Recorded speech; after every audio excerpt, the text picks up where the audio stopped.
The Newton-Needham Regional Chamber hosted a Zoominar with 3 prominent Black CEOs. Darryl, president of Catalyst Ventures Development, Colette Phillips, president of Colette Phillips Communications, and Quincy Miller, president of Eastern Bank. They explained what companies, nonprofits, and individuals can do to support racial equity and create an inclusive economy in Massachusetts. Black and brown communities have been left out of so much and are so far behind, and the inequalities just slap us in the face every single day, from housing to education to healthcare.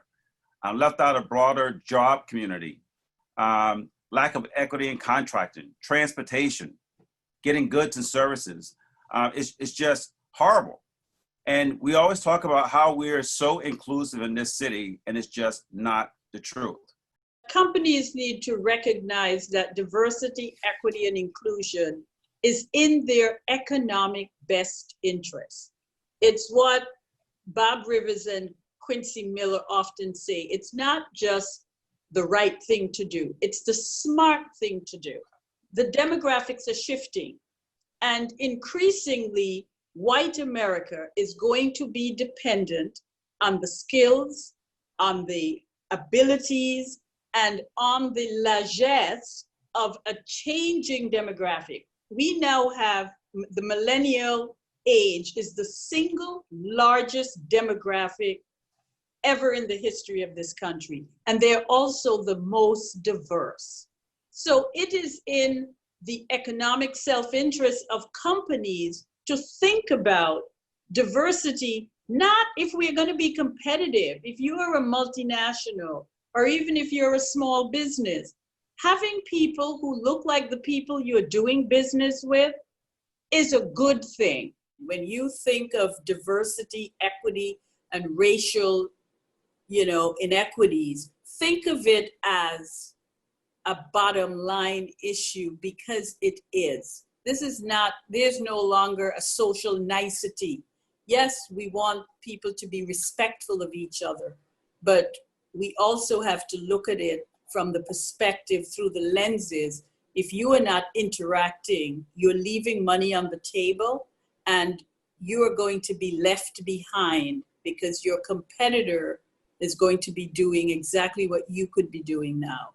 It needs to start at the board level, and it needs to be a priority for the chief executive officer in that company, and then funnel down to all of those other things. The head of HR, the head of recruiting, your employee networks, your employees.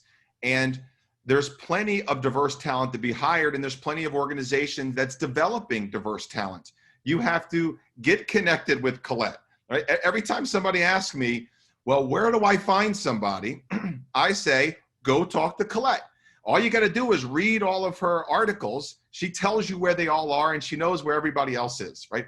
There is a network within Greater Boston that can help you find talent if you're looking for it. All you have to do is get outside of your normal comfort zone of recruiting, and you'll find plenty of diverse talent. If you ask me, what are the 3 most important things a company can do? Action, action, action. With specific goals and deadlines. Yes, benchmarks. How are you going to measure yourself? And the other thing you need to do is embed diversity and equity, racial equity. You need to look at everything you're doing moving forward through a racial equity lens.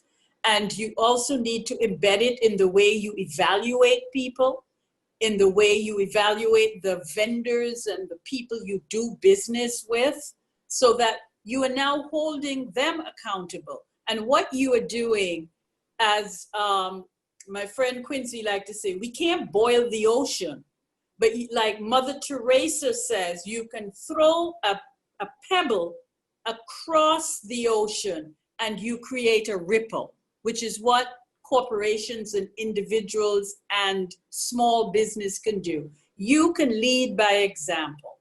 This is what you can do personally. And I'll use this sort of as your own creed, if you will.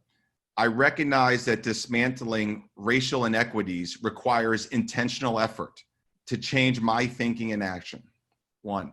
I will deliberately seek and suggest working with small business, small Black and Latinx businesses when in need of vendors for my company or organization.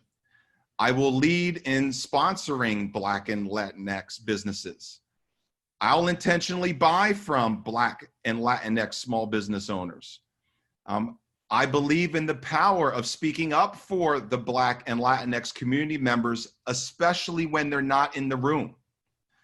I will intentionally make room at the table for diverse representation and true inclusivity around diverse voices. I'll lead in curating brave space to unpack and address personal biases like we talked about here, and further perpetuate and make sure that we're not further perpetuating oppressive behavior to be part of the solution, not part of the problem. I'll ask questions, as we've done here today, rather than lead with assumptions when entering uncharted territory.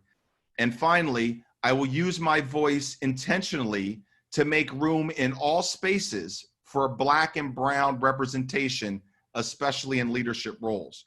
Those are 9 things that you can do personally each and every day as a member of your chamber to make a difference. And if I can add the 10th, you should listen, learn, and empathize.